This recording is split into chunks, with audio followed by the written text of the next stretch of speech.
Okay, you are constantly worried about your pricing. You've been second guessing it. You're worried about whether you're charging too much or you're scaring your clients away and all of that stuff. If you are doing that, stop it. Just stop it right now. You are not alone. There are definitely entrepreneurs out there that are along the same wave path. But again, I want you to stop it. What if I told you that if you charged higher prices, you'll actually get a better client? Now, I know, because I've been doing this stuff, I've been doing pricing forever and a day.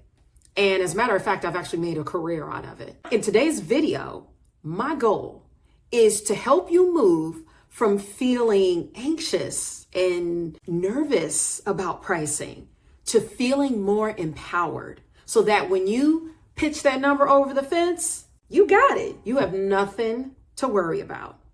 Now, stick with me, because you're going to walk away with, number one, how to get over the fear of overpricing. We're going to remove the fear. Number two, we're going to create pricing that attracts the right kind of people and only the people that you want to talk to. And then number three, we're going to talk about how we handle objections. So go and get your paper, get your pen, get your drink, whatever, coffee, whatever you need to get, go ahead, grab it, because in this video, I am giving all of that plus some. So let's go ahead and dive in. So the first thing I want to talk about is the fear of overpricing. How do we determine whether or not our prices are too high or too low? Well, first, I think you need to check that at the door, because I think even just the thought of saying, well, am I too high? Am I too low? You're already operating from a place of fear. Be confident in the prices that you are charging or that you are going to charge. So for instance, let's say that you've just quoted a client, I don't know, $2,000 for a project. And as soon as you hit send, you're nervous, you're sweating, you're like, oh Lord, I wonder what they're going to say. If they don't say anything, oh my goodness. And if they do say something, you're worried about what they're going to say. Well, I'm here to tell you to stop doing that. And so I think some of the questions you may need to ask yourself are, have I done my homework on the price that I'm charging? Am I charging value, right? Not just a whole bunch of tasks, as I've said before, but value to the customer. What's important to the customer? What's moving the meter for the customer? If you know those things and you're resolving a fear, you're addressing an issue, you're delivering a resource that they really need, if you have any of those, then there is value in that. And not only that, ask yourself things like, are other people or other providers charging something very similar? So make sure that you are doing your homework and your due diligence as it relates to your price points. That way, when you send something over the fence, you're not so worried about whether or not someone's going to pay that price, but whether or not, when can you get started, right? So it's more of a when can I get started as opposed to whether or not a client's going to pay me or not. So that's how you move from a place of fear when it comes to pricing to more of a place of abundance. But in order to get to the place of abundance, we got to be prepared, y'all. Like, we really have to be prepared. And that means, again, making sure that you've done your homework, your research, your benchmark data. Like, you need all of that stuff. So it is really good for you to do your homework as well. Not only to the client that you're going to be pitching this to, but also what is the market bearing? Meaning, what other people, providers, places can your customer receive something of similar value or effort? And once you gathered all that data, you can feel much more confident about charging the price point that you want to charge. Now, let's think about pricing from this perspective. I don't know if anyone's ever thought about this, but let's take kind of the psychology of pricing as well, right? Because pricing can be about the numbers, but as I've said, even in my previous video, pricing can also be about the psychology, right? And so when I think about, let's just take a pair of shoes or something. If I only spend $20 on a pair of shoes, honey, listen, I know I'm probably not going to get a lot of good wear out of them. They probably gonna be either the chipping, broken, dusty, or strings hanging, or something else if I only pay $20 for them. But if I pay $200 for them, I expect those shoes to be genuine leather. I expect the heel to not come off. I expect that there's no strings hanging off of them, right? And so when we think about the psychology of pricing, we think about how value shows up. So I know that if I'm selling a service, a product, or whatever, and I'm selling it on the cheap end, most people aren't going to expect that much from it. But if I'm charging more money, I'm charging thousands of dollars, trust and believe my clients are going to expect that I am delivering on that same value, right? And so we just have to really think about the psychology of pricing. And again, you can use an everyday example in order to really kind of grasp the concept on how it shows up.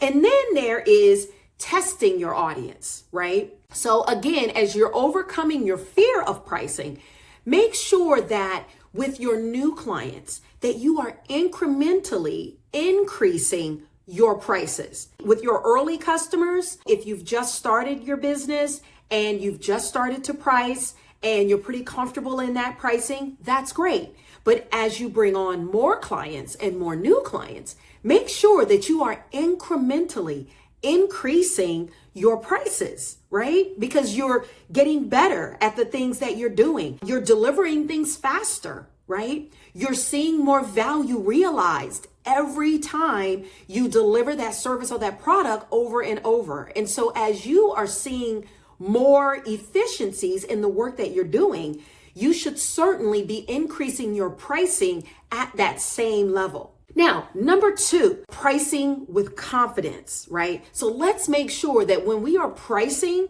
our service or products, we're stepping in there confident as we need to be. And that means doing the research.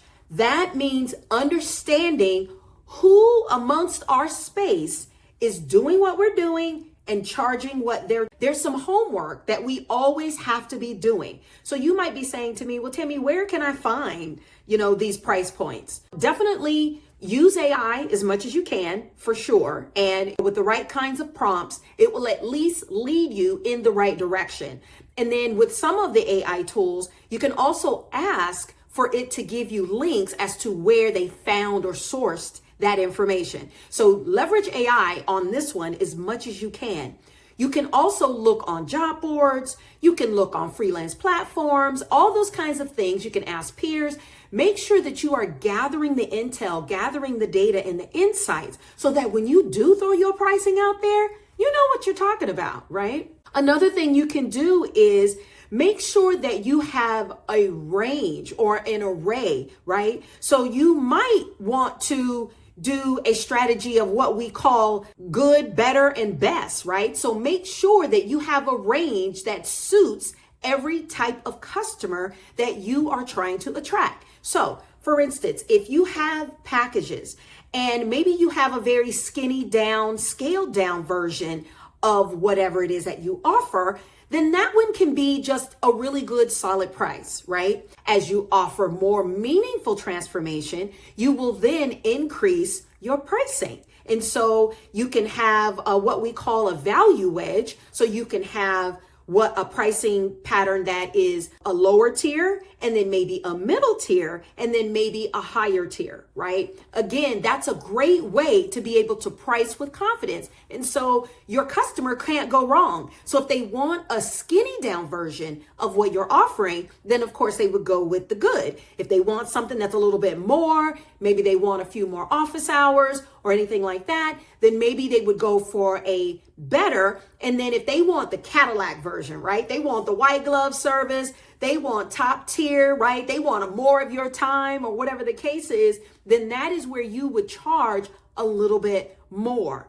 But again, making sure that you give your customer options is a way to price with confidence. And then also making sure that you are transparent with your pricing.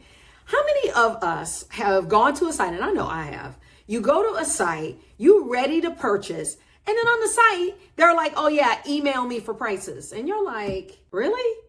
In today's, really? If you have experienced anything like that, because I know that I have, I don't know, it feels kind of shady to me. I get it. Like, I know why companies do it, right? Because they're like, well, your scope is unique, and so we need to price it based on the scope and all that kind of stuff. And I agree with that, but I think you should be able to give people some level of confidence in terms of their comparison shopping, right? So that they understand how much it's going to cost them from a budget perspective.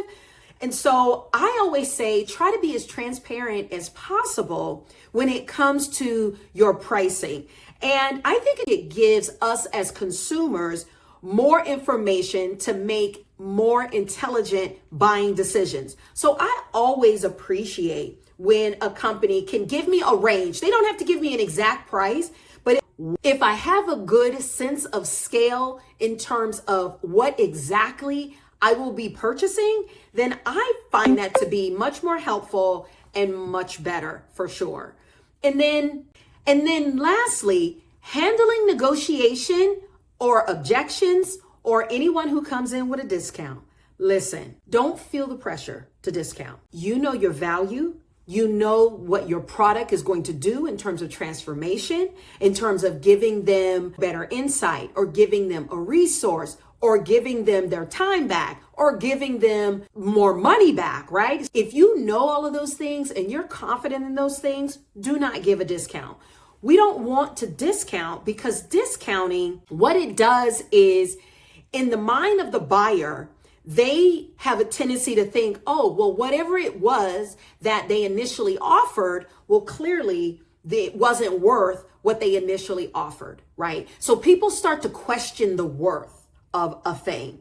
Now, have we seen this show up before? Absolutely. I know that I have. Like, let's think about that dress, or let's think about, I don't know. Yeah, let's think about that dress that we're buying, right? So you initially go into the store, you see the price point, and it's like, I don't know, $250, right? You go back in there and you see that same dress for like 70% off.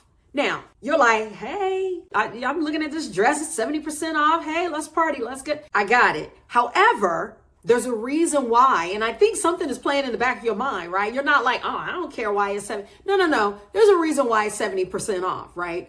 The reason it's 70% off is A, it could be because it's out of season or going out of season. 2, it could be going out of style, so they're trying to get rid of it, right? Or 3, it's got a hole, a tear, or some strings hanging or something else, right? So it makes our meter go up anytime there is any sort of discounting, especially when you do deep. So if you do have to discount, and I know there are times that we might have to entertain a discount, and if that is the case, remove some of the scope, right? So that you have the scope balance between whatever it is that you're charging and that value piece. If you were initially going to give someone a better package and it included 10 hours of office hours, what I would say is that you could still give them what you were going to initially give them, but instead of giving them 10 office hours, maybe only give them 2. So what we've done is we've de-scoped based on the discount that we're offering. So we're still going to offer them value,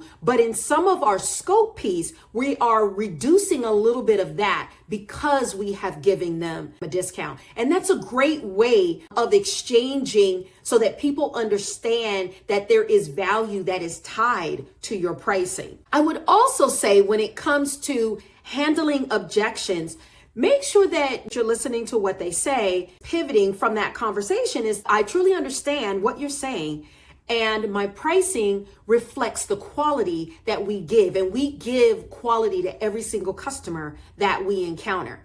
I remember, I'll give you a great story. I remember working with a client, and initially when they first came to me, they were like, hey, Tammy, we love what you guys are offering and would love to be able to amount, that you're charging. How our budget constraints don't allow us, to pay that much at this time. What can you do? What I said was, well, thank you for just being honest with me. I didn't want to spin my wheels, and I'm sure didn't want to spin theirs as well.